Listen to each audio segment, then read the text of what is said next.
Good evening, God's beautiful children. You know what time it is. It is journal time.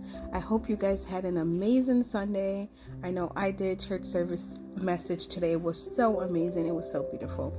But let's go ahead and sit down, get our pencils, our journals, and let's get some mental and spiritual health in. And today's topic is going to be the topic is achieving change.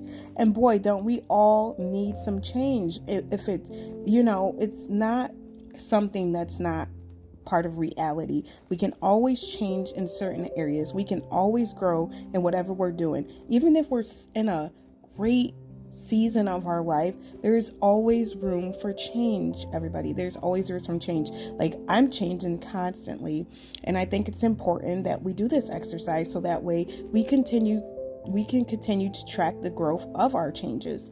And so the question of the topic today is, what kind of person are you hoping to become? How do you want to grow, and how will you have to change to achieve this?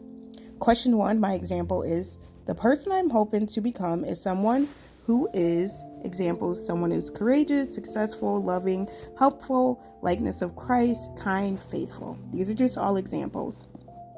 You can be whatever your positive change is to you. I just like to put examples on here just because when it comes to journaling, not everyone knows where to start. So I think it's important that I put these on here so you can see what direction you should be leaning towards when you are starting to write out these exercises in your journals. Question 2, part 1 says, I want to grow by, my examples are giving my life over to God, setting realistic goals I will commit to, putting first things first, and start to love myself. And of course, a very important one is practice patience. With the Lord, we need a lot of that.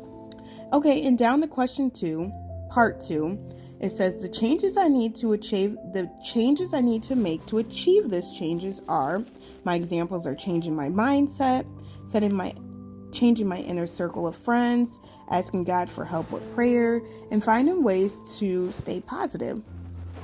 These are all great ways to help you with change.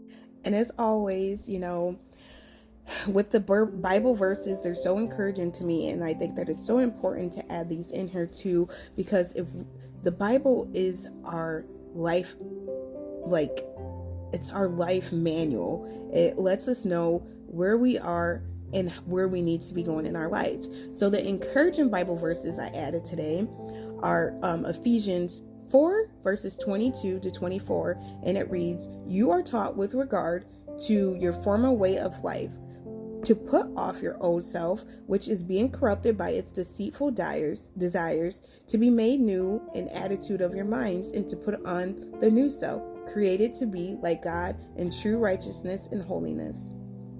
Romans 12:2 reads, do not conform to the patterns of this world, but be transformed by the renewing of your mind. Then you will be able to test and approve what God's will is, his good, pleasing, and perfect will. Well, I hope that this journal topic helps someone today. I just want to remind you guys how important it is to be self-aware and to work on your mental and spiritual health. It is such a healthy thing. There's nothing wrong with it. And journaling does not need to be perfect. Your journal is your journal.